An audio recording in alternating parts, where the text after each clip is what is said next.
Bonjour à tous, c'est Flore, Fleur de Vie, médium énergéticienne. Je vous retrouve pour la 14e vidéo des explications des runes. Aujourd'hui, on va parler de Perth. Alors, dans quel sens vous allez la voir? Voilà, là normalement, vous la voyez à l'endroit. Donc cette rune, elle a plusieurs noms, en fait, selon comment on prononce. En français, c'est un peu difficile à prononcer. Je vous mettrai l'orthographe de la rune de toute façon dans la description de la vidéo. Donc on dit Pertho, Pertho, Perth. Voilà, ça dépend comment on prononce ça. En fait, ça représente le cornet.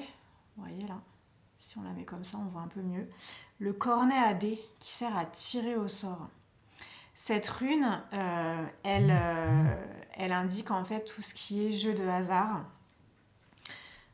Le sort, voilà, le secret, le dévoilement, parce qu'au départ, quand on secoue le cornet, on ne sait pas ce qui va sortir. Donc c'est aussi la mémoire de nos actions, en fait.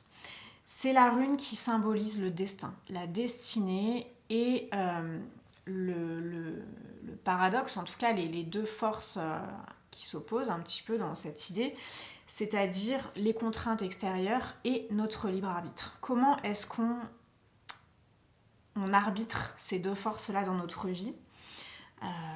Donc les contraintes extérieures, ça serait finalement les règles du jeu, les lois divines, les lois cosmiques. Et comment est-ce qu'on joue dans ce cadre-là? Donc comment est-ce qu'on utilise notre libre arbitre? Et finalement, comment est-ce qu'on réagit à ces événements au coup du sort, comme on pourrait dire, à ces contraintes extérieures? Donc il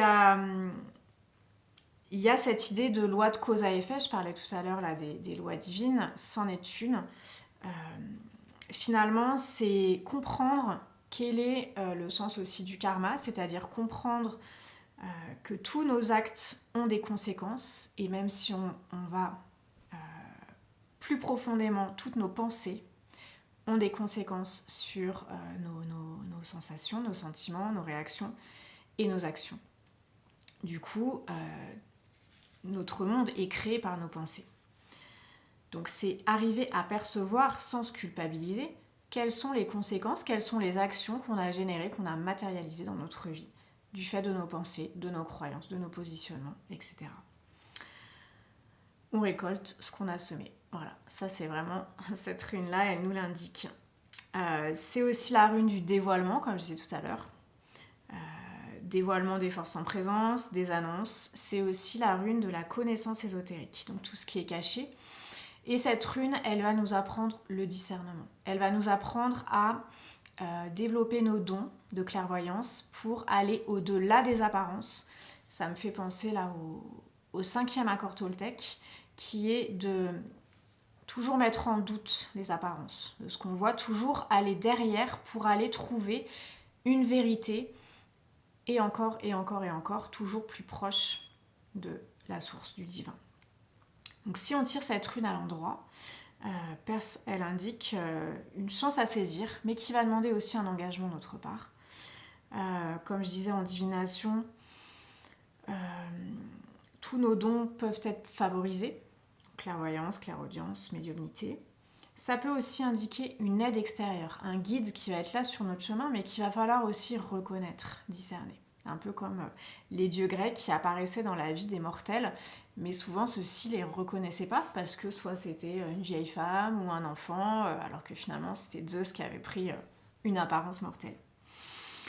Sur l'envers, donc, alors l'envers, je ne sais pas trop, soit on va la tirer comme ça, soit comme ça.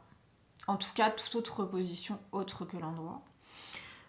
Sur l'envers, ça peut indiquer une mauvaise surprise, un secret enfoui qui va ressortir, tout ce qui était bien caché là sous le tapis, qui remonte. Ça peut être la découverte d'une trahison aussi.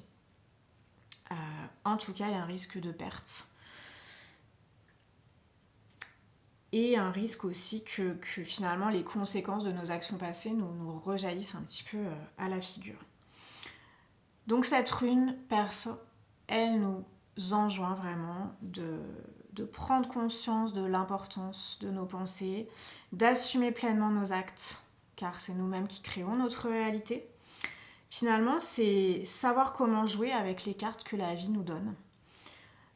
Même si ces cartes-là, on les a choisies avant de s'incarner, pour pouvoir en tirer le meilleur, pour le bien de tous, dans l'axe du divin, et pour découvrir par là même notre nature profonde, notre vérité intérieure. Voilà pour Perso. Donc tout un programme dans cette rune quelque peu mystérieuse, mais qui nous invite vraiment à comprendre les lois divines. Très bonne journée à tous et à demain.